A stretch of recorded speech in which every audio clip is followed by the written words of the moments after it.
Good evening, everybody. Welcome to another online session. Today or tonight we will focus on another topic related to technology. These days technology is extremely important because of the school closures and because of this pandemic.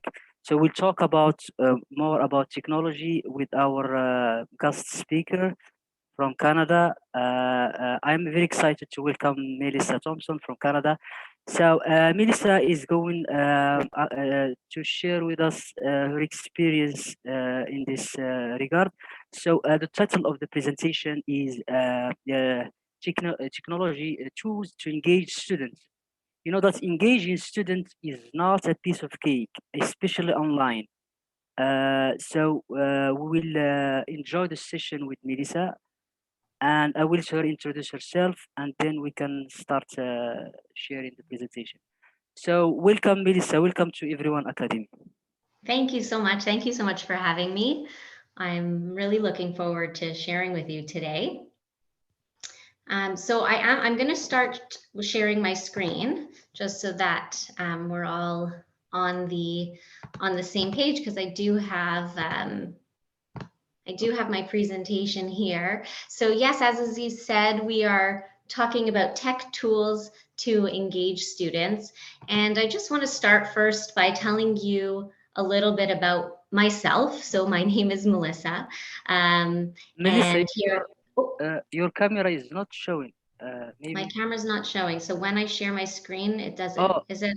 no, it's okay now. Now I can see your screen and I can see you at the same time. It's okay. Excellent. Okay, great. Thank you.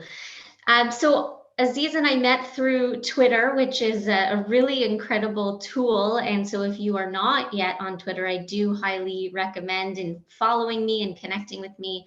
There's my Twitter handle there at Melissa Tomp and underscore Tomp. And as Aziz said, I live in Ottawa, Canada, which is Ottawa is actually the capital city of Canada, and I feel really fortunate to live and work here. I've worked in many different cities, but always in Canada. So I've moved around quite a bit. I'm originally from Montreal. I've lived in Vancouver and Toronto. So if anyone is familiar with different cities in Canada, that's where I've spent my time teaching. Most recently, I've spent the majority of my time teaching grade 5. That's really where my expertise has been in teaching, but I'm also the teaching and learning coordinator at my school, and at the various schools that I've worked at. I've been the technology integration specialist, and way back I was the computer teacher when we had computer class actually. And so I've worked with teachers for a very long time on helping them integrate technology into their classroom. And I think that now more than ever, it's become the standard, like Aziz said, especially with the pandemic and needing to be online and being flexible in terms of school closures and going back and forth, and families making different decisions for themselves, different schools offering different things in terms of remote learning, or even just, as things change and we're able to reach more students by working online, there are so many tools that we can be using to engage students online. And so it definitely was a year for all of us, that no matter how comfortable you are with technology, it definitely was a year that challenged us to help keep students engaged. And so I've spent a lot of time with the faculty at my school and with my professional learning network online as well, just really trying to find the things that can really engage students and keep them active and keep them learning, no matter where we are, no matter where we're learning from.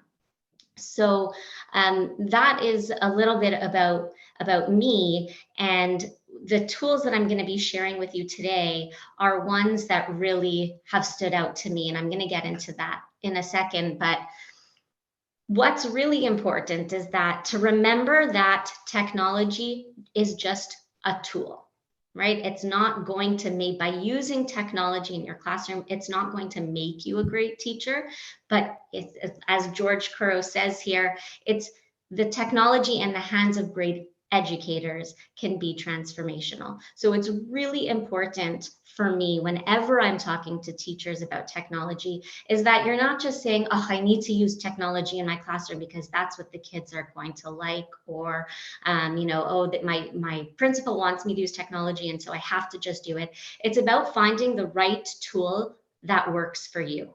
There is an abundance of options out there of things that you can be using, and not everything has the student's interest at heart, right? Education is not always necessarily the most important thing or the biggest outcome from using that technology. So always try something yourself first and ask yourself, is this going to enhance my lesson or is it going to detract from it? Will I get to know my students more, or is this going to make things more confusing? Is it going to be easy for me to integrate, or is it going to be easy for the students to use? And it's a process, right? It's about building each time, starting with something small and continuously trying something new. And trying to use too much is definitely not a good thing. So that's really important for me to start with, that yes, we can use things to engage our students. We can use lots of technology, but we want to make sure that at the core that it's educational and it's helping us teach our students better than any other way. So there are two programs that I'm going to be talking to you about today. Specifically, Nearpod is the first one that I'm going to be talking to you about, and ClassKick is the second. I want to start by saying that I have absolutely no affiliation with either of these programs. These are tools that when I was searching for things that would help us when we were preparing for the last school year and the year before that when we had switched to online learning. Our school in Ontario was shut down in March of 2020, as most schools were. And so once we switched to online learning, we needed to start finding things that we would be able to use with our students. We offered a full day when we were learning online. We were offered a full day of teaching. So students would log in at 8:45 in the morning, and we were teaching them the same way we did until 3:45 in the afternoon. Some of that time was spent live teaching them over Google Meet or through Zoom, but some of that time was asynchronous, but we really offered a full day of education to our families. So these tools, Nearpod and ClassKick, were two tools that I discovered while doing that research and trying to find things that would be useful for our students and that could help our teachers. And at the end of this school year, when we surveyed our teachers and talked about moving forward, we're really hopeful that we will be back in the school building next year. But when we spoke to the teachers and asked them, what things are you going to bring with you forward to next school year? So even if we continue to learn in school, if we don't have online learning at all, what are the things that you're going to continue doing? And Nearpod and ClassWork were two of the things that were at the top of the list of things that teachers really wanted to continue using because they enhanced their lessons, they enhanced their curriculum, they enhanced the way that they were able to reach all the different students.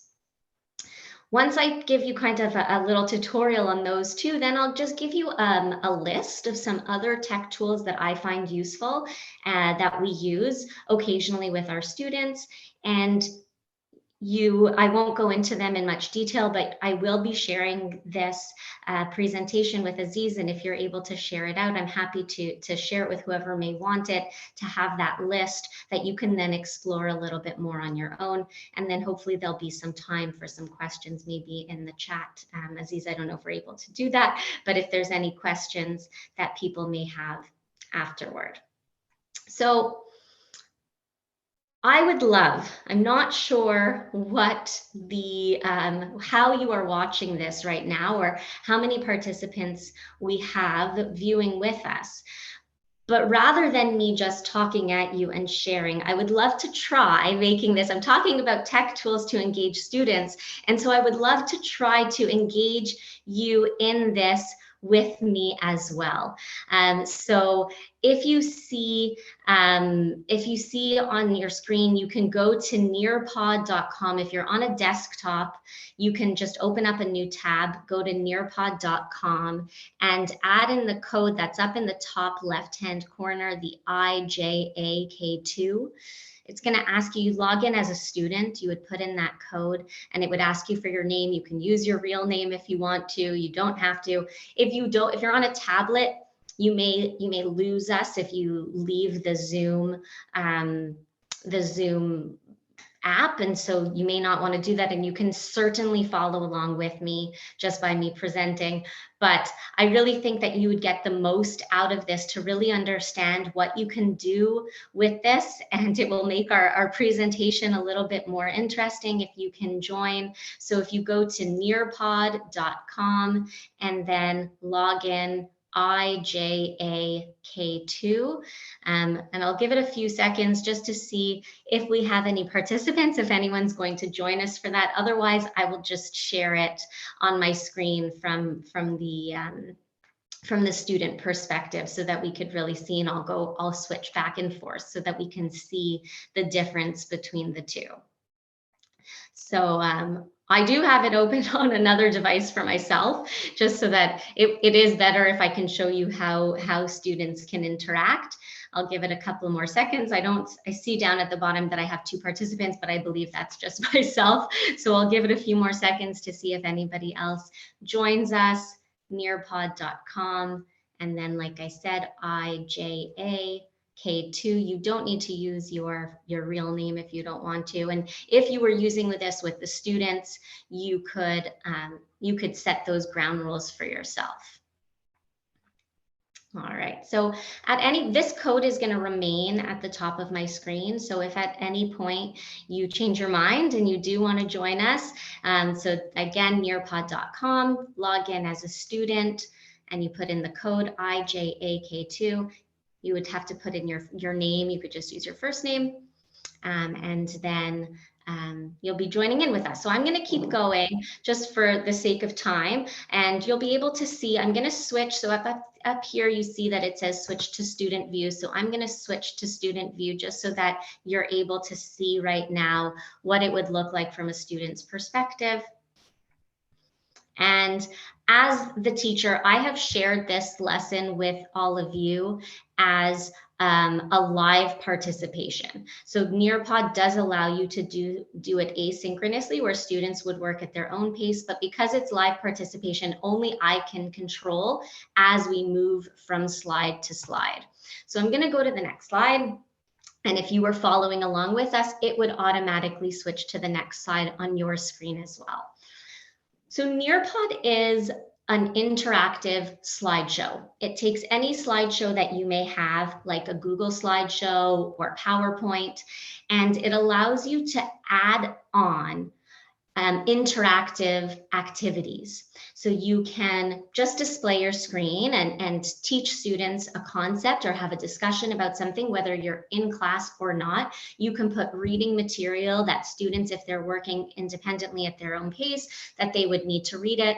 But then there are all these other interactive activities, which I'm going to show you what they are, that you're able to add on that really engage students and meets them on their level of things that they're interested in now. So there are things like virtual reality and simulation and games.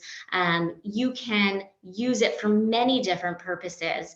And not only can you use slideshows that you already have, so if you have a presentation that you've used in the past with your students, you could just add on the Nearpod features to an already existing presentation. You can create something from scratch. You can start from the beginning, or they also have a huge library of resources of ready-made lessons. So if you had a topic or something that you were looking to teach, you can look to see what they have created already, and then just add it to your own library and edit as you may need. So there may be information in there that you wouldn't necessarily need. You can delete that information and keep it for yourself. So by adding in, that's partly why I wanted you to join in with me, because as students are listening, it's much more engaging if they have a part to play. If they just need to sit and listen for however long that may be, you're going to lose them. So you want to make sure that they have a role to play and that they know that they are accountable to you in whatever it is that you're doing. So if you are on your device, this again is from a student perspective. So I wanted to do a quick check-in, and it says, the question says, draw or circle the emoji that best represents your comfort level using technology in the classroom. So I actually have one open right now on my device as well. And so on my device as a student, just so that you'll be able to see, I'm going to, right, I can choose a different color. I can circle the emoji or the emojis that best represent how I feel about technology. I could draw my own if I wanted to, right? And so I use this opportunity as kind of trying to get like a check-in with you to see how you feel about technology. If I would if I would switch back to the teacher view, I've submitted an answer already, and I'll be able to see if any of you submitted. So I have from Mel, I have one participant, Dave, who has, and so from the teacher's perspective, right away in live time, and I'll show you, if I say I actually want to edit my answer, I'm Mel. So I'm going to edit my answer, and I'm going to change the color. And I'm going to actually say that this is actually how I feel, and then I'm going to submit it. And then you can see that in live time, it might take a couple of seconds to update, but my emoji would change. There it goes, it updated. And so in this case, I used it just as a temperature checking to see how people are feeling in the room, but this could be absolutely anything, right? It could be a formative assessment to say, I just taught you this letter or this sound, draw it for me, show me how you would write that letter. Or if you're teaching math, solve this problem, and they would have to write it down. Or if you in science, some type of system that you'd like them to draw and show. So there's so many different activities that you can use this for. The opportunities are really endless. You don't need to include a picture. I chose to include a picture just to make it a little bit better, but you really don't need to include anything in there. And the types of questions that you can ask and what you would require the students to do is extremely open-ended. So I'm going to switch back to that student view so that we can see what the next question or what the next step in our lesson is. So when I go to the next question now it's time for a quiz. So at the very beginning, I need to be in the teacher view to start it. So at the very beginning, I told you a little bit about myself, and now I want to see from your perspective if you were listening. So Ottawa is the capital city of, and now I see that Dave had already answered this question. Now on my computer, I'm going to answer, just for the sake of it, I'm going to put in the wrong answer just so that we can see. And now it's going to update it. It has everyone in the class would have 30 seconds. You don't need to put a time limit, but everyone in the class would have 30 seconds to answer their question. And now what I could do is I can see, obviously from the teacher's viewpoint, I can see who answered what. But from a student, depending on what you were asking, especially if you wanted to, you were doing some type of activity that you wanted to share the results, you can click that share button. And now when I go to, from the student view, I can share out that information. It won't include any student's name. It will just show how many people got it correct, how many people got it incorrect, what percentage of the people who participated got it correct or incorrect, and then it will show my answer. And in this case, the answer was Canada, and so that was the correct answer. All right, so those quizzes, like I said, they are really great for formative check-ins as you're working through something. If you don't want to move on, especially with a live participation, if you want to check in and see, did students really actually understand what we just talked about, all the lessons that we did before? Let me do this really quick quiz and see where we're all at and take the temperature of the class. It could be used as test review. You can give, because you can add multiple quiz questions, one right after the other. And if students were working at their own pace, they'd be able to go through those at their own pace. It provides immediate feedback. You, as a student, if you get it incorrect, it tells you that wasn't the correct answer. And so as a student, I get that automatic feedback to know that whether I was listening or whether I'm confused, whether I need to ask for more support. And then you can also, like I said, share those results or not. And even if you don't share those results, you get in your reports on the teacher dashboard end of it, you get those reports to see, okay, I see all my students, I see what response they gave, I see what percentage was correct, what percentage didn't answer, just skipped that question, and what percentage got it wrong. And then as the teacher, I'm able to go back at a later point or right away and check in with those who may need a little bit more support. This is one of my favorite pieces of this Nearpod tool. My students absolutely love this, and it was an excellent way, especially during the pandemic, of ways that we were able to do things that we would normally do in class. But because we were all at home or in school, things we not necessarily in class, but things we would do during the school year. So this is a virtual reality tour that I have added. This is on Ottawa. This is our, what we call Parliament Hill. This is our government building. Because Ottawa is the capital, we have our federal buildings. And depending whether you're using a touch screen or not, you can zoom in, you can completely go 360 degrees around. So this is our Centennial Flame. And this was built in 1967, which was the centennial of the Canadian Confederacy. And so we have lots of government buildings around here. And like I said, you can zoom in and move to different places. So normally in grade 5, we learn about the Canadian government. And so normally we would actually go on a field trip to the Parliament building, and students would get to actually be here for this experience. But because of the pandemic, they weren't able to do that. And Nearpod actually has over 450 different locations that you can choose from. So you're doing kind of these virtual field trips. And if you are lucky enough in your school to have VR headsets, you can click on, enter VR. Oh, it's not going to let me. You can kind of see that it did it, but it basically switches it so that if you had a VR headset, you would be able to move around. It splits the screen into the dual lens, basically, so that you're able to zoom around and see the different things.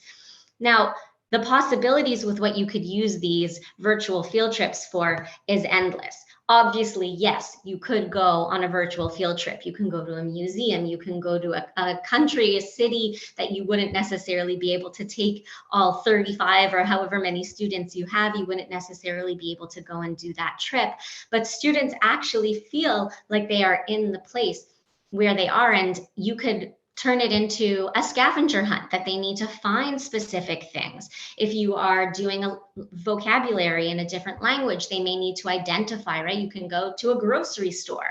I heard an example of a teacher who had taken her students on a virtual tour of an amusement park, and she was a math teacher, and so they were measuring the different angles that they were finding within the roller coasters at the amusement park. And then they were able to do some cross-curricular lessons with the science teacher who was looking at like force and movement and velocity. And I'm not a science teacher, so I don't even know if I'm using the right words, but really engaging those kids and breaking down the walls of your classroom.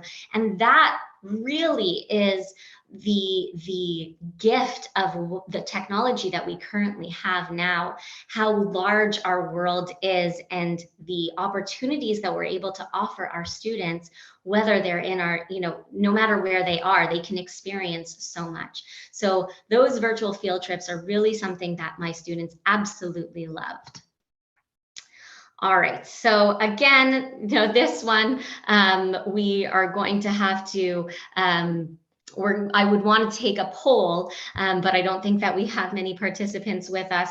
I wanted to kind of get a sense of what age level you're teaching, because depending on the age of the level of students that you're teaching, the type of tools that you would use is obviously different. If you're teaching primary children, right, early childhood or primary, they may not necessarily be able to navigate all the things that we're doing right now independently.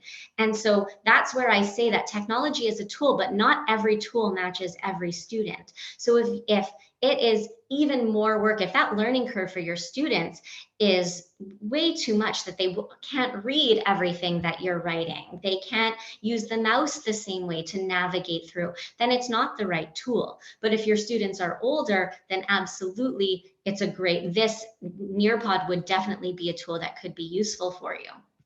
So I didn't know, this is the way that we describe schooling in Canada.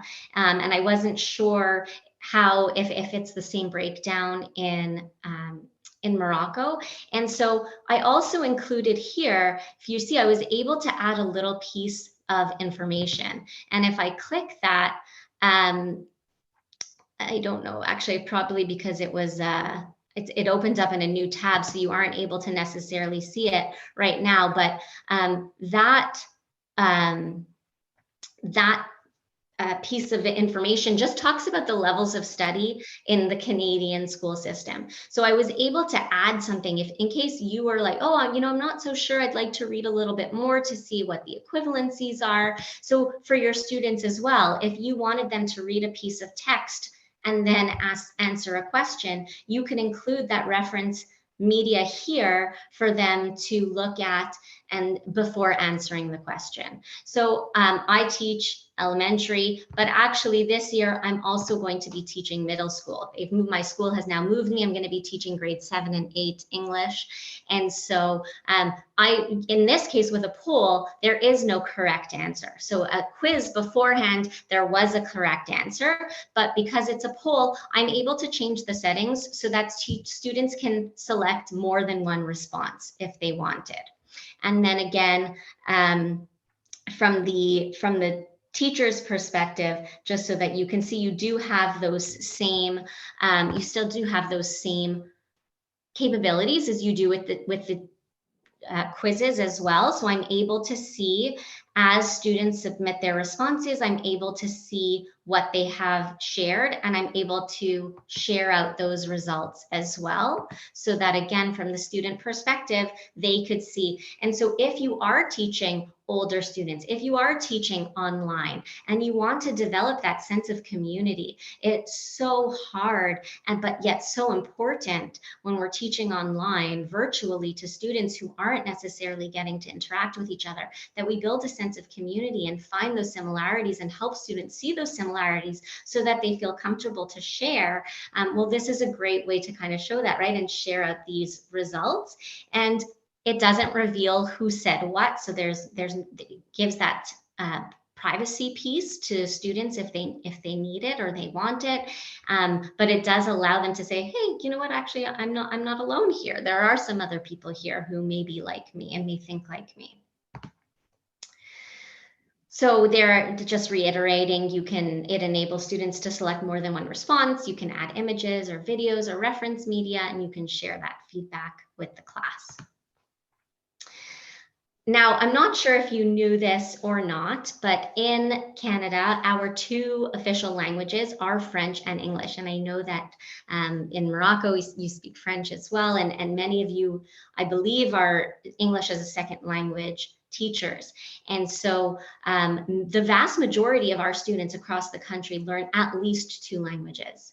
There are many other languages that students speak depending on where their family is from, but the majority of our students, outside probably from just a few places in Quebec, have to learn English and French throughout their school years.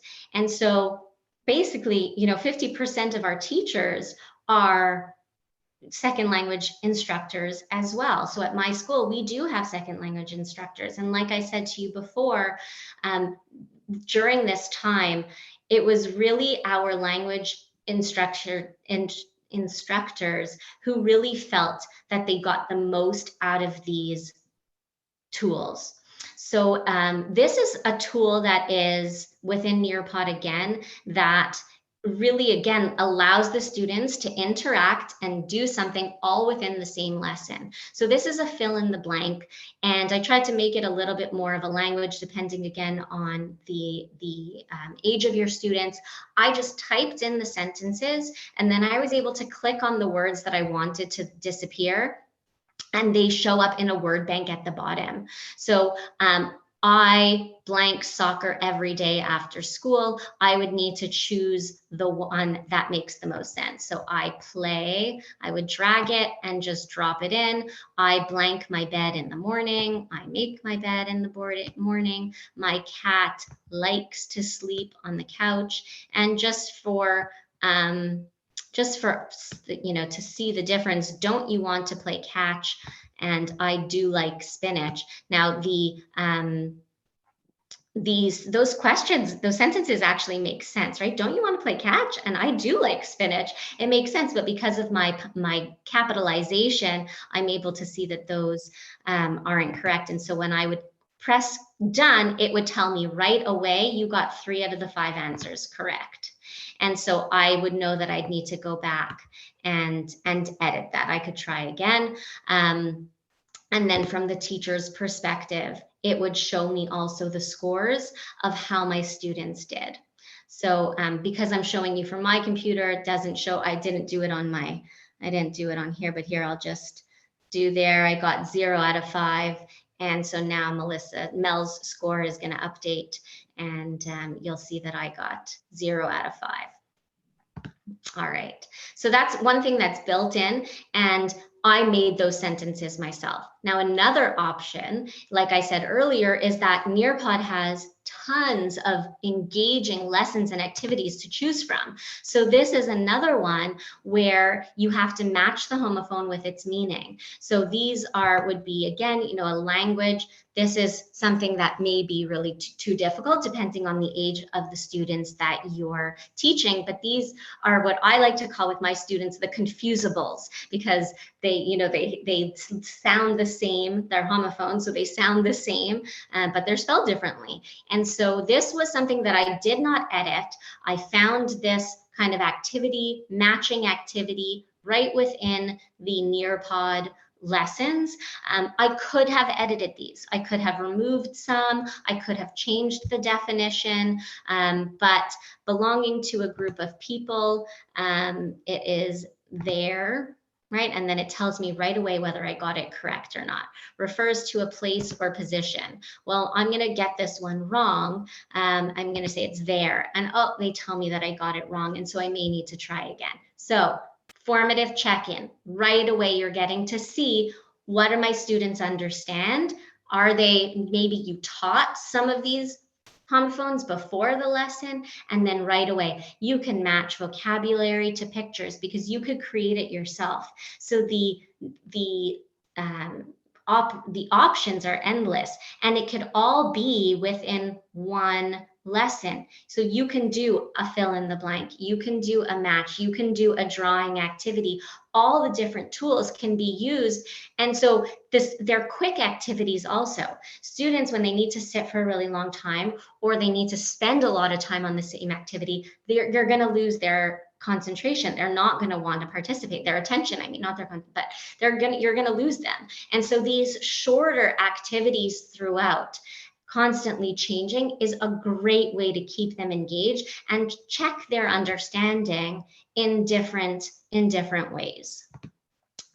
So that kind of brings me a little bit towards the end of Nearpod. Really, there's so much more. I didn't even show you all the different tools of what you can do with Nearpod. You can add in audio, you can add in video. If any of you use Flipgrid, which is one of the tools that I've mentioned at the end of my presentation, it's where students are able to create videos of themselves and answer questions and respond to each other, interact with each other through that. You can embed that directly into your presentation. You can add open-ended questions, and adding the open-ended questions is actually one of the tools within Nearpod that I really love, because you're able to differentiate. Students are able to record their voice rather than having to type their answer. So if you have students who are not ready to write their answers, or if you have students who can't, some who can, some who cannot, you can absolutely allow them to record their voice, so that differentiation for different designations really evens the playing field for all your students.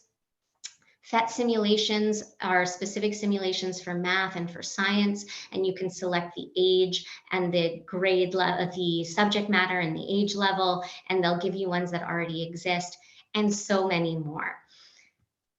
My hope was, this is another feature that I'm able to add in a link. So this is the Nearpod website that I've embedded directly into my presentation. So again, if you needed students to read something, you wanted them to look at a particular website, it's all here where you're able to embed it directly into the website itself.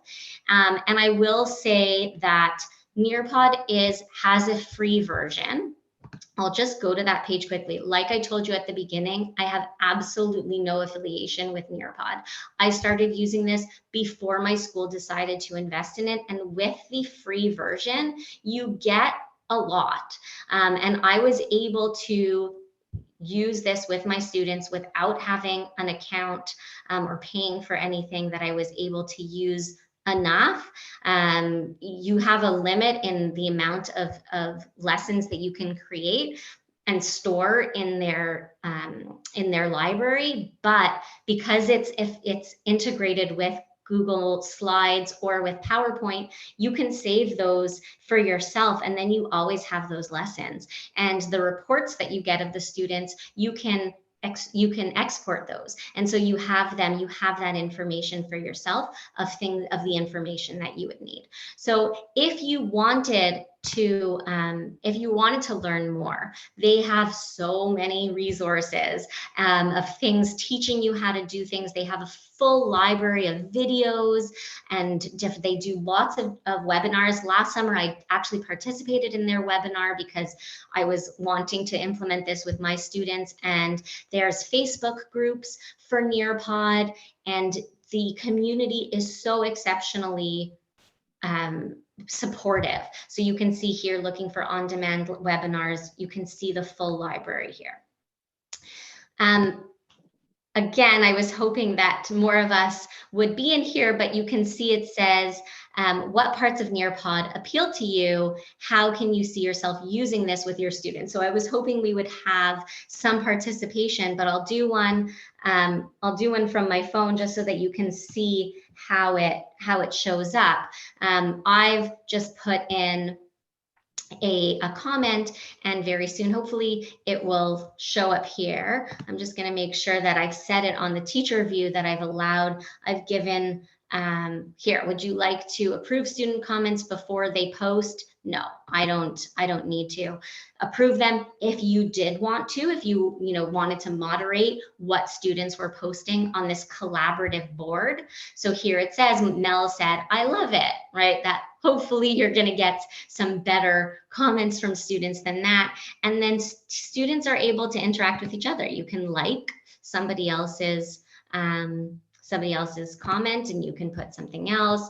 I can see myself using the field trips, right? And then that gets posted up there from the teacher. I can see myself using the field trips, and from the student perspective, if I go back to that student perspective, it looks very similar to the teacher perspective. So that's Nearpod. I'm going to take a quick sip of water. All right. So you didn't participate with me in Nearpod. Maybe you will for Class Kick. If not, that's okay. I'm going to continue to share my screen. But as you saw from Nearpod, it's a little bit more advanced. So we found in our school that teachers or students in grades 3 or 4, depending on the group, and older, really loved Nearpod. Our younger students and our teachers in the younger grades, and particularly our language instructors, absolutely loved ClassKick to use with the younger students. There are less bells and whistles. It's much, much more straightforward, but still allows you, again, remember, it's just a tool. So just because something is fancy doesn't necessarily mean that it's going to add value. And so sometimes simple is better, because that learning curve of what you need to teach your students to do in order to participate, the value of them being able to learn that really quickly outweighs any of the cool fancy things that it may be able to do. So I'm going to stop sharing my screen just for a second, and because I want to open up my ClassKick tab instead. And so I'm going to reshare. But if you did want to go to classkick.com and put in the class code 2C4VBO, not 0, but VBO, you don't need to use your real name. And fortunately, I do have an example done already, but I will, I'm going to join from my phone as well, just so that we can look at that together and have a few different examples. But I'm going to stop sharing this tab really quickly and reshare again for ClassKick. And hopefully, oh, my video stopped again. I will restart that one there. But so here you have, so here we are in ClassKick.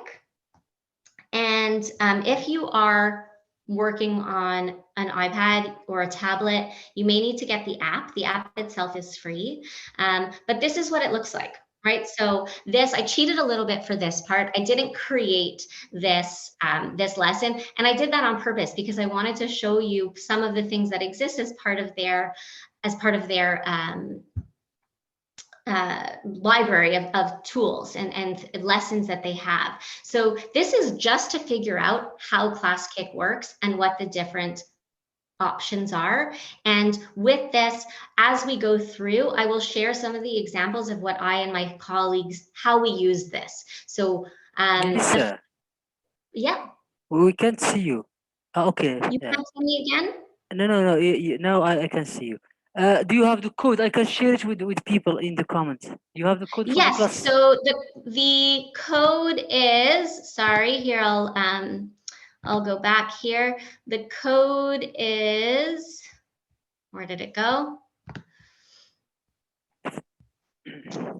Thank you. The code is 2C4VBO.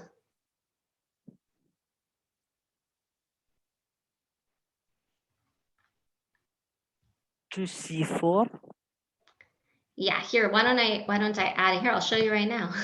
So it's 2C4VBO. Okay, There good. it is. Yes. So there you just saw, right? I added in some text, a text box live. I wanted to do that. I want to make my text a little bit bigger. So all these tools up at the top are things that I can use. I can zoom. I have my select mode, my pen mode, highlighter, eraser, text box. This is to create like a line. If you wanted students to match things, you can do a line, you can add a link, you can add an image either using your camera or from the computer.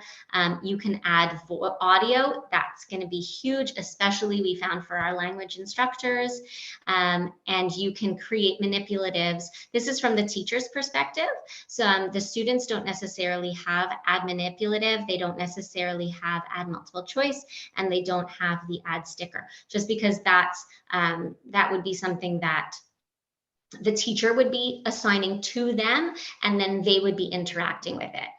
The other thing that's different between ClassKick and Nearpod is that this is completely student-paced, self-paced. So whereas in Nearpod, I have the option of doing it as a live participation or letting students work at their own pace.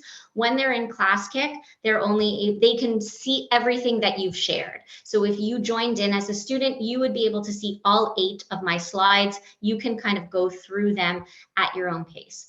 The way that our teachers use this is they would create weekly slides. So everything that they would do in their week, the students were using it from ClassKick. So for example, if you do, especially with the younger kids, if you do calendar in the morning, the teachers would have their first slide, right, would be calendar, and the students each in their own would have to be able to move the date, put the day of the week, put the month, put the year, and practice it. And then maybe they would have to record themselves saying it. Today is Monday, or today is Sunday, July 25th, 2021. And so they have the practice of choosing the correct number, choosing the correct date, all of that, and then also showing you that they can read it and say it with correct pronunciation. So I already showed you, right? So this slide, type your name. All the icons are at the top bar. Use the text box, textbook icon to put into the page. Now, because I'm in the teacher's perspective, I'm able to move all these things. As a student, you wouldn't be able to move it. If you were looking at this from a student perspective, you wouldn't be able to move it, but it's giving the instructions. Use the text, which you saw me do before, to put it onto the page. Then go to the font color. So it's showing you which one would be the font color. Click on the green color. I had done that already from before, and type your name. If you were, if you are signed in as a student, which I don't think we have anyone with us as a student, you would actually, because I'm typing in into the teacher version, you would be able to see me typing this. It would automatically be added in. So that, I'm going to delete that for now. But then it says, now make sure you click on your text box using the 2 smaller icons, the T- and the T+, make your name bigger and smaller. So if you were using this with your students, you can make an activity like the one with the fill in the blanks, like we did in the Nearpod, where you would leave something blank and students would have to type in the correct response, or you can ask them a question and they would have to type it. You can put a picture and they would have to type what the matching vocabulary word was. You could anything really that would require them to type something. And because you can see what students are working on in live time, I'm just going to go back, right? So here, if I go to the view work, I can see, here's Dave again, who submitted something. I can go into Dave's slide and see what he's done. So if you have a student working on you want them to write a paragraph, and so they're typing in this box. As you see at the top, it says you're helping Dave on slide number 2. I can interact as the teacher into Dave's work. So I can now take the highlighter and I can highlight something, and then I can leave Dave a message. I'm going to add an audio, and oh, it wants to use my microphone. I'm going to start recording. Hi, Dave, I want you to make sure that you are adding capitals at the beginning of your sentences. Stop and save, and there it is. And I can move that to wherever it is, and Dave on his screen is now able to listen to that feedback from me that I've given to him in real time as he's working on it. Whether he's at home, whether he's in the classroom, no matter where he is, if students are working in stations, right? If you're doing different stations with kids and they're working on different things. And what's great about it is the good thing about it, that they're working on it at their own pace, is that students don't always need the same thing. And some kids finish quickly and they want to move on. And if we're doing it as a teacher-led or live participation like we did in Nearpod, that's actually when you do lose students. And that's when they do go to a new tab and they start looking at something else and they start chatting with their friends on the side. So them being able to work through it at their own pace is another really good strategy in allowing them to work on, to keep them engaged and keep them focused on what they have to do.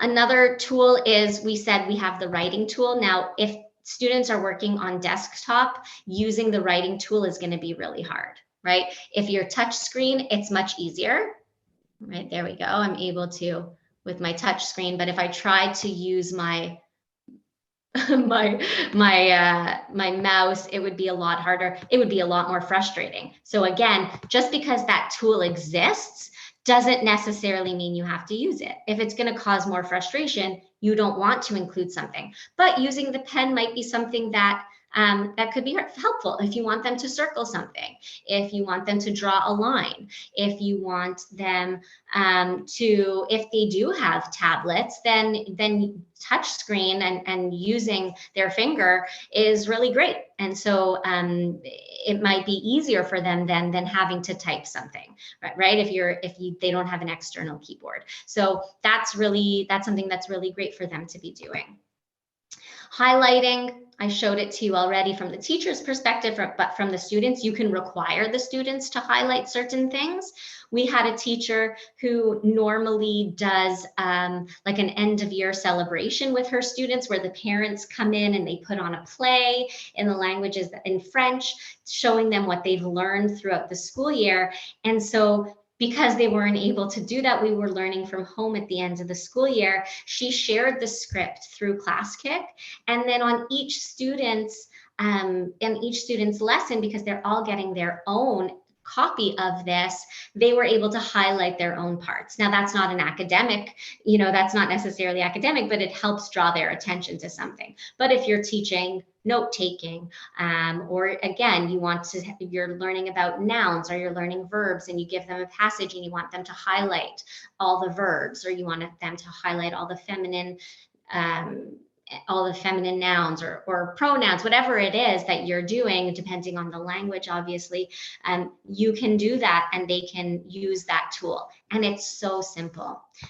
There's really, it's really easy to find exactly what you need. It's so similar to many of the other things that they've used before, right? Like using a pen or a text box. It's just simple. So they really get it really quickly. That's why I said kindergarten, grade 1, grade 2, teachers use this daily. Here's a manipulative. So you want to make sure that you are on your select, but all these pictures here are just their little images. So I'm able to move them around. And so this was one, it says move the monster manipulatives to spell a word. So here I'll do the word vent. And I moved it around. For certain students, this might be really hard because the letters don't really look like letters. I think that for students with dyslexia, this likely would not go over well. But for some students, they may really like it.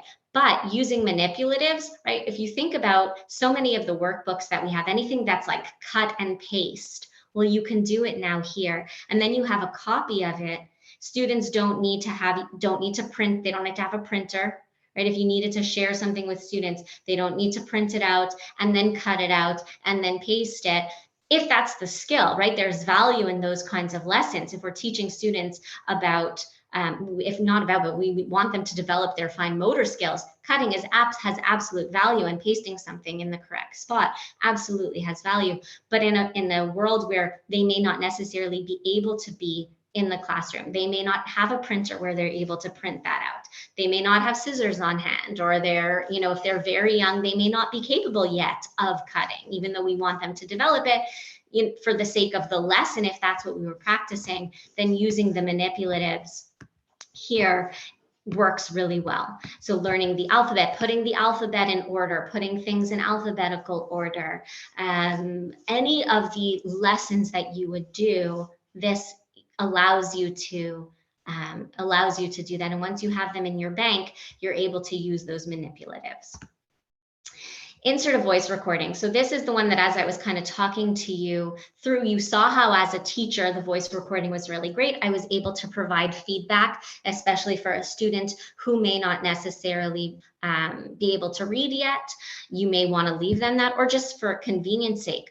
But our language instructors found this incredible. We used to use Voicethread, which is another tool I'm not sure if you're familiar with, but for our younger students, it is a way for students to share voice recordings and to listen to each other and to practice. But we know that as language teachers, speaking in the language is so important. If you are not speaking in the language, you're not going to become fluent. And if you're not in the classroom, and for us, especially living in Ontario, yes, you'll find many people who speak French, but many of the families are English speakers, like their mother tongue is English. And so if we want them to practice their French and we're not in school with them, or even if we are and we want for homework, we don't want them only reading at home, we want them practicing their speaking as well. Well, here you can have a text and then the students would need to record it, or you could have a question and they would need to record it, or you can say something and they would need to repeat it. They can sing a song, and then you and they are able to listen to something and listen to see how their pronunciation is.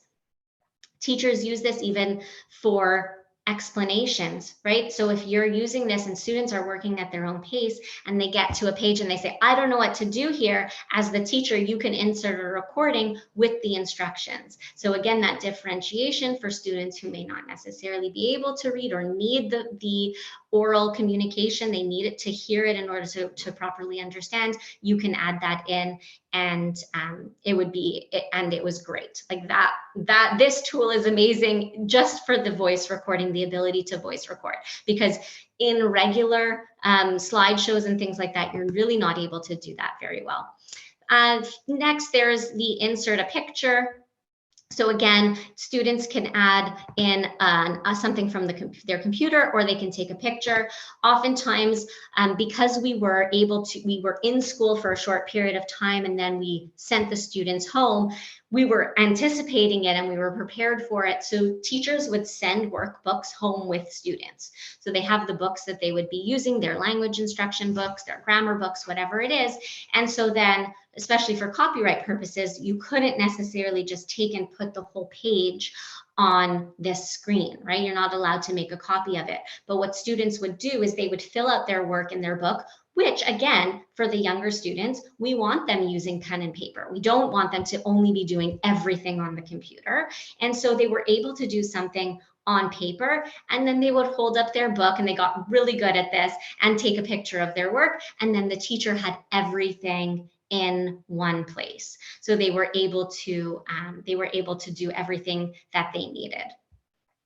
The final tool that I'm going to show you here that I really love is the ability for a student to raise their hand. So here I'm in the teacher's work, but if I go to the view work, as you can see over here, Dave at the end, he got to that and he said, tell the teacher that you're done. So from his view, so this is a student's view, right? So you see that there's fewer tools.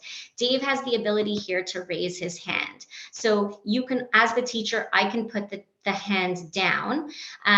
And there's two options when Dave raises his hand. He can raise his hand to say that he needs help, and then the hand would be yellow, or there would be raising his hand to say that he needs it to be checked. So from the teacher's dashboard, when I'm here, I can look at this and I can see if Dave had raised his hand on slide number 3 with a yellow, I could go in there and say, oh, he needed some help here. He was having trouble with the pen tool. And so as the teacher, I can see that from my dashboard. I can go in and offer him the support.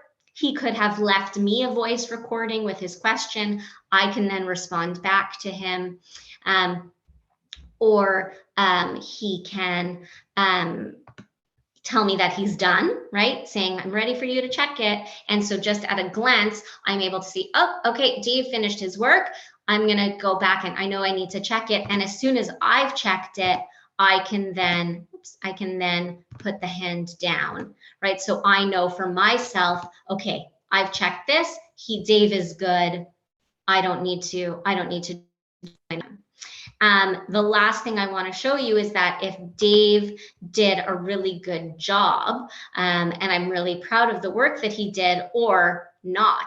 Then is not really a word. I can add a sticker. So if I didn't want to leave a voice recording, I can add a sticker.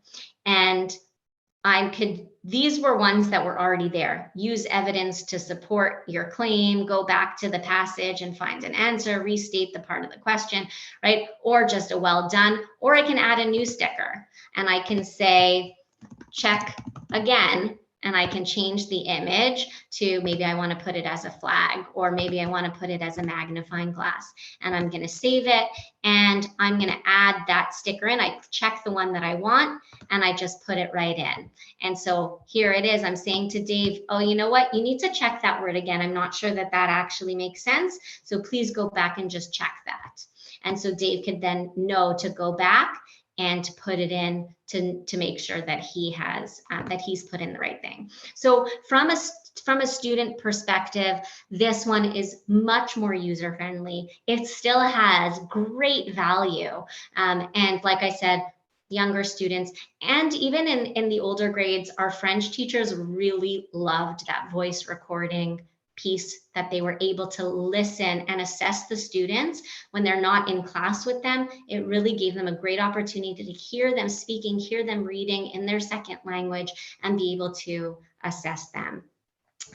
So that is the end of those two tools that I wanted to talk to you about. I know I did tell you that I would share some other tools. I'm conscious of the time just because I see that we're already at an hour. But Aziz, is it okay if I just continue for a few more minutes? Yes. Okay. Yes. Yes. Okay, so I'm going to share back here to my original slideshow, and I think you lost my video again, so I'm going to turn that back on.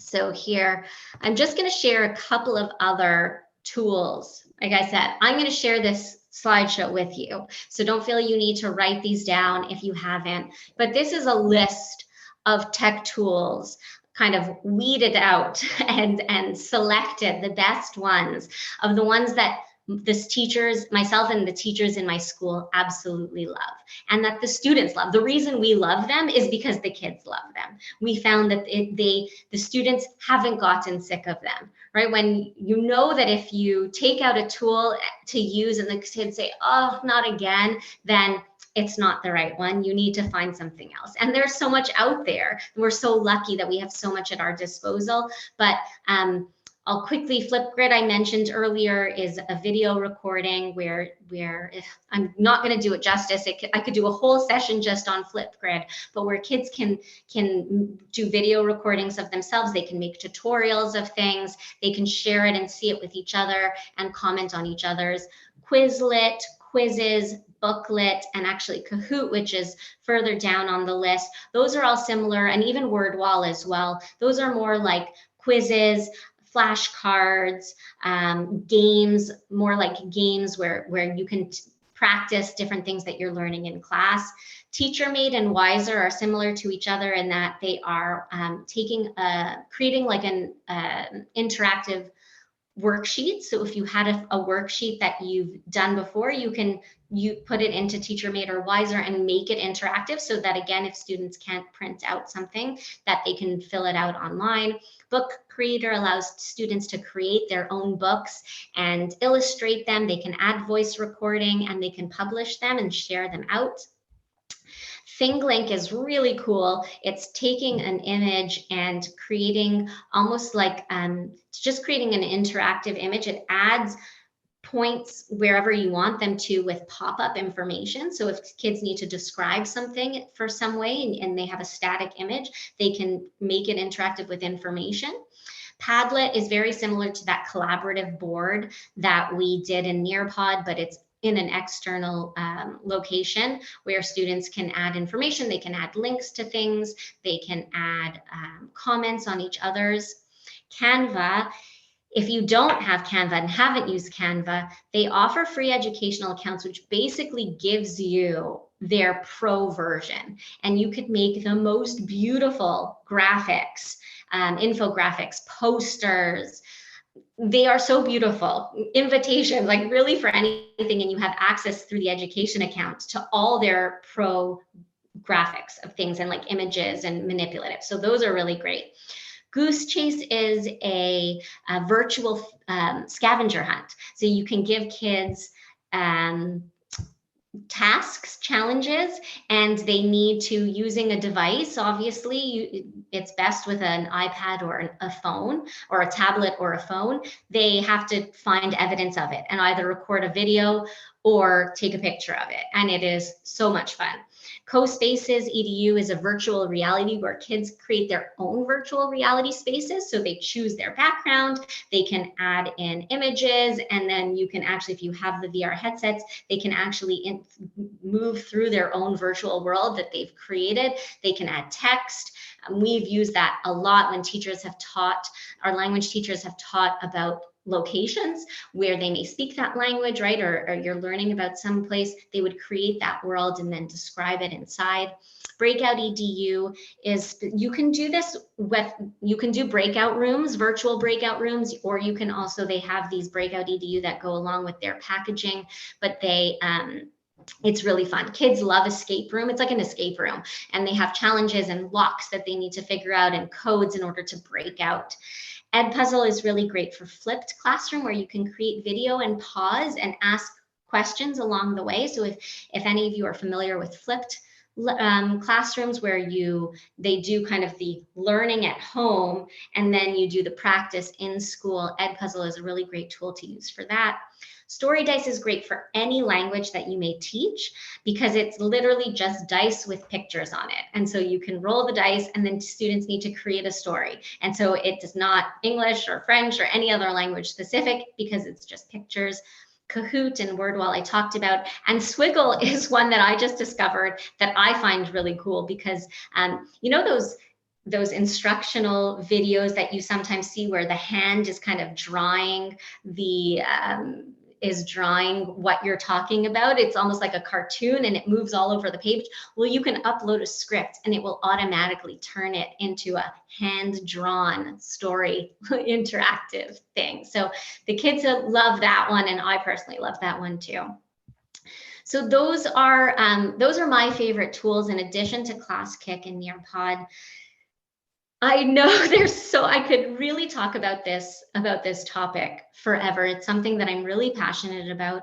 It's something that I love, discovering new tools for my students. My students love finding tools to teach me. So often they find something and then we're able to use it in the classroom. But ultimately, remember what we said at the beginning, just that using technology is a tool. It is not the be all end all. It is not the only way to engage your students, and it has to bring academic value. Otherwise, there is no point in using it, because it will just frustrate you. It will frustrate the students. It will be a waste of time. There is so much good out there. There's also some not so good out there, and people are very good at marketing themselves. And so really, you need to try anything that you're going to use out with your students. Always, always, always try it yourself. Watch some videos, see how teachers are using it. Try it out. Never pay for something right away before trying it first, so that you could really see if it adds value. And most of the time, the free versions are really going to be enough. And if not, and it's something that you really need, well, then great. You found something, and maybe you want to see if your school would invest in it. But ultimately, if you can't get it from that company, there's usually another version by somebody else somewhere that's similar that you can still use. So I hope that you found today useful. I hope that you are inspired. I hope that you've learned something that you feel that you can implement right away with your students, or at least start to explore a little bit more.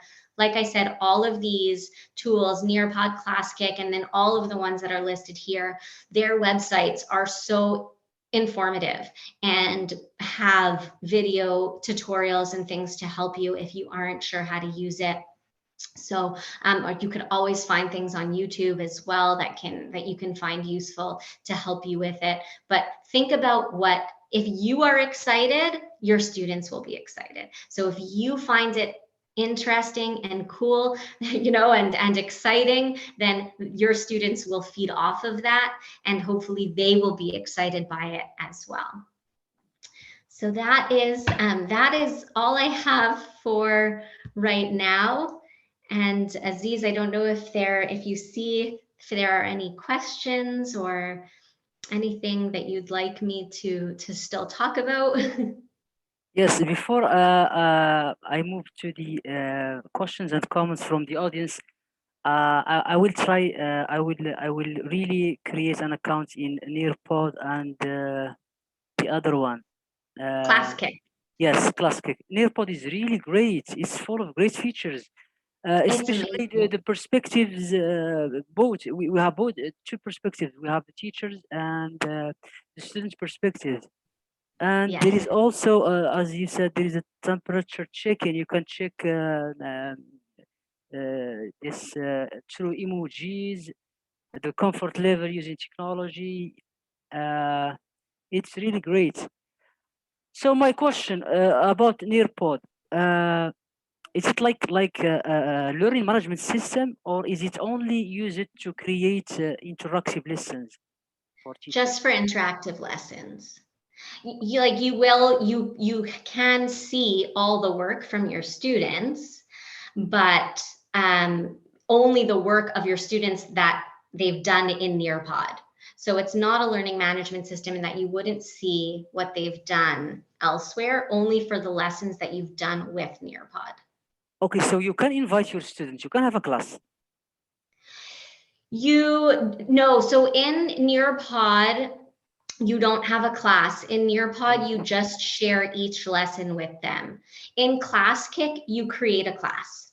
Oh, And in ClassKick, you can, the good thing about ClassKick, especially with the younger students, what we found, so when you try it out, I'll leave those lessons open. And so even after this session, people can continue to go in and try and play around with it.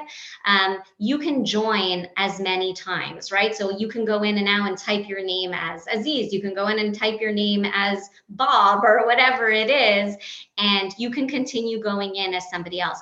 When you're doing it with your students, you don't want them making up a name. You don't necessarily want them, they can't all necessarily all spell their name properly right away. So once you've created a class, you can lock the roster. And so only the students whose names are part of that class can actually participate, and they can only participate with their actual name spelled correctly. So that limits you from having 5 Melissas, one of them spelled with one L, one of them with one S, one of them with 2 L's, right? Like, so if they make a mistake with their name, you lock the roster, and then you only see the students only the students who are allowed in can join. so this is also good for security, to secure your digital information and your students' Yes, information. Yes. yes. There is also a code. You shared a code in both in Nearpod and the class. There is a code. So is this code used by can be used by teachers and students, or each one Yep, has? so the code is unique. Once you save whatever it is, whether it's in Nearpod or in ClassKick, once you save your work and you assign it to the group or you choose to share it, it will give you that unique code that is specific to that lesson only. So if I wanted to share a different lesson, it would have a new code. Both options, so I gave it to you with a code. Both programs also offer you to give it with a link. So if you had a calendar that you shared with your students on a weekly basis, and you said, click here for our weekly ClassKick lessons, or click here for our Nearpod lesson, you can just embed the link and students would be able to access it. They wouldn't have to put in the code. This is great. It's a really the both of them are like, I'm speaking about them because I'm passionate about them. I have used them with my students successfully for the last year and a half. Really? Yeah. So there is you know a limited number of how many lessons you can create in Nearpod in the free version. I'm talking about the free version. Yes. And for ClassKick as well, there's a limit. You want to know what the limit is? Yes, in the free version. Okay, so let me check. So for, I'm not 100% sure because I don't work for them. I'm not sure what I think it's by size, not the number. Okay, So yes. for Nearpod, I think you have, you had, I think, 100 megabytes with the free version. So that's And then great. it goes up otherwise. And then for ClassKick, let's see. For ClassKick,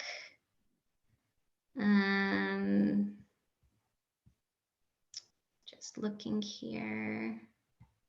Here we go.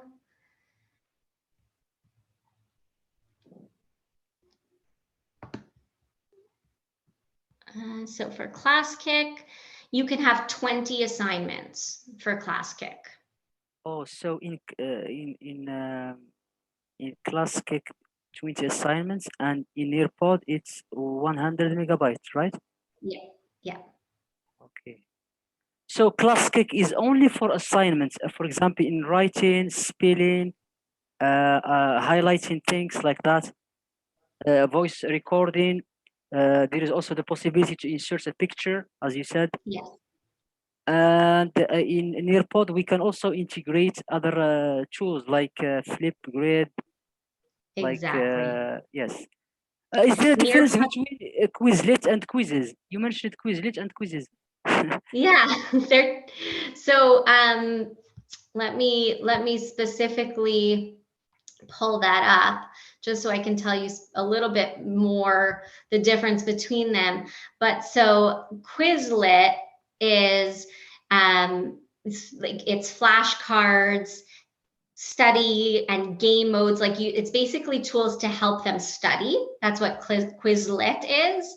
And then Quizzes is more of like actually practicing. So it's just doing more assessment, but in a fun, engaging way. So Quizlet is the way for them, is more tools for them to study.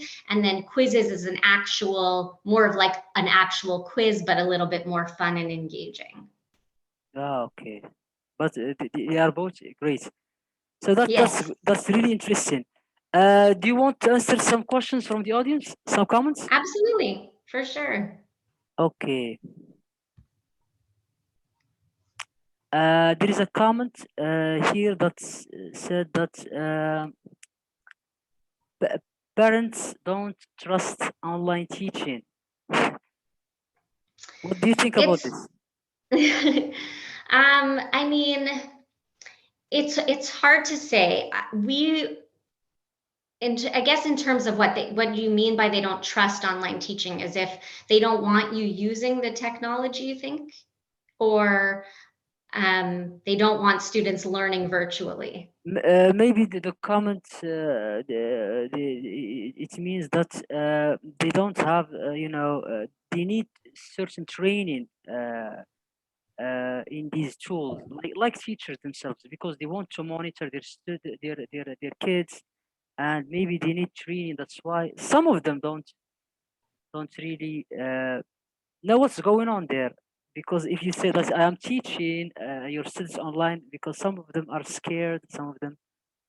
For sure, for sure. And especially with our younger students this year, we needed the parents to support them, right? The kids are not able to, so we definitely had to train the parents. What I would recommend is, again, hopefully you know your parents best. And so anytime you want to try something new and you're implementing something new, always to send a communication home to parents if you can. Maybe create a little bit of a video, explain why you are planning to use the tool, what value it would bring. I know a lot of our parents worry that we let the kids spend too much time using technology, and they want to make sure that the students are actually learning and not just sitting in front of a computer screen all day. And so being able to share your intentions of how you intend on using that tool and your reasons for it and how it's going to add value to the learning of their child is always a good suggestion, I would say. And any kind of information that you can provide, guide them towards anything if they want to look at it, if they want to explore a little bit more, any kinds of video tutorials or things like that. So Melissa, in your area or in your school, do you is there a possibility for parents to monitor what their children are doing online, or check the progress, or check their assignments? So that would be if we used a learning management system like Google Classroom, parents can be connected and do that. Our school actually doesn't use that. Every class has a blog where teachers share what they are doing in the classroom, but we are a small school. We don't have very big classes, and so the communication with the parents, the teacher has enough time to be able to communicate just because we don't have many students in each class. I get if you're teaching, classrooms of 30, 40 students and you have 2 or 3 classes that you're teaching or even more, to be able to communicate with the parents like that would be really overwhelming. But we do have very small classes in my school. So we haven't run into that problem, but I am encouraging my principal at the moment to try to get Google Classroom, because I think it is really good for parents to be able to monitor and see what's happening, and that transparency between school and home. So as you said, there is so much out there. The opportunities are limitless. Do you have any tips or advices for teachers to choose the type of technology that is suitable for them and for their context? Yeah, so like I said, think about what is it that you want the students to get out at the end? What is your ultimate goal? What is it that you want them to learn? What is it that you want them to show you? And once you know that, then you can try to see if there is a tool that matches what the outcome is that you'd like. I will always, and I recommend it to all the teachers in our school, but having a professional learning network where you can go to, like Twitter, where it's not just necessarily teachers who are in your school, Yes. but teachers around the world, and to be able to say, hey, I'm looking to do this. Are there any suggestions? The educators on Twitter are so supportive and so open to sharing that they can always, people are always responding and helping and supporting each other. And I would say, if you do find something, to try it yourself first. And if you say, hey, you know what, I think this is good, then give it a try. And if it doesn't work with your students, don't beat yourself up over it. Right? We all, even if I wasn't using technology, I can try doing something with my students and it would fail.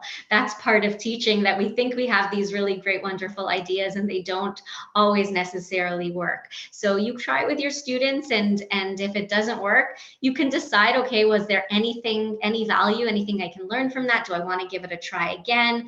Maybe I need to introduce it differently. Maybe I need to go a little bit slower. I need to try not to do too much all at once. That would definitely be the advice of go slow. Yes, you mentioned Twitter. I think it's really important in especially in these days, in these very stressful times, to connect to as much teachers as possible. Absolutely. This would never have been possible without Twitter, right? Yes, Twitter is really great for this purpose. At the end of our school year, we actually asked all of our teachers who were not already on Twitter to join Twitter. It was a requirement for all of our teachers. Do you think there is less distractions on Twitter compared to other social media tools, like, for example, Facebook? Or No, I think that For me, I like the platform, again, just like with any other tech tool. I think that the platform of Twitter, for what I'm looking for in my job, Twitter is the best for me. I find that Facebook can be really overwhelming for me personally. I'm part of many groups on Facebook. I just don't check it as often. Instagram, we have lots of teachers who find Instagram to be the place where they find the best resources. So it's a personal thing. I think that as long as you are connected and you are trying to share as much as you are trying to take, then you start to develop a network. And that's how you really, there are people who I consider colleagues and friends who I've never met before. People who live in Australia, I've never met them before, but we communicate, we support each other. When somebody posts something, we like it, we share, we ask each other for support. And it's definitely helped me in my career. Yes, thank you so much, Melissa, for sharing your wonderful ideas with us. Thank you so much for this great presentation. Thank you. We learned a lot from you, and we hope to have you in another session in future. I would love to. And please connect with me. I have my last slide here. Please connect with me. You can always ask me if there are teachers out there and they're saying, I really want to do this, do you have any ideas? Send me a message and I'm happy to support you and come up with some things. So please connect.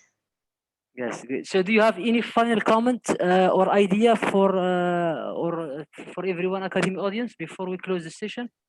Nothing. Just thank you so much for having me. And I'm sorry I spoke for so long. It's late there. No, it's great. All these tools are really new to me personally, especially the one you mentioned, the Nearpod and Classic are new to me, and they are great. Yes. So They're thank really you, great. That's Melissa. why I wanted to share them because I agree. I agree they're great. I really I, loved using them. I only use right now. I only use Edmodo and Google Classroom, and some and Canva. Yes, I use it sometimes to create certificates for my students. But the other Yes. tools, I am not aware of. The other tools you mentioned today. So Aziz, I will share, I know it was recorded and so people could always pause on that slide, but I'm happy to share my slideshow with you as well. And if anyone requests it, you're welcome to share it. Yes, thank you so much again, and God bless you. Thank you so much. Have a good night. Bye bye. Bye. Bye.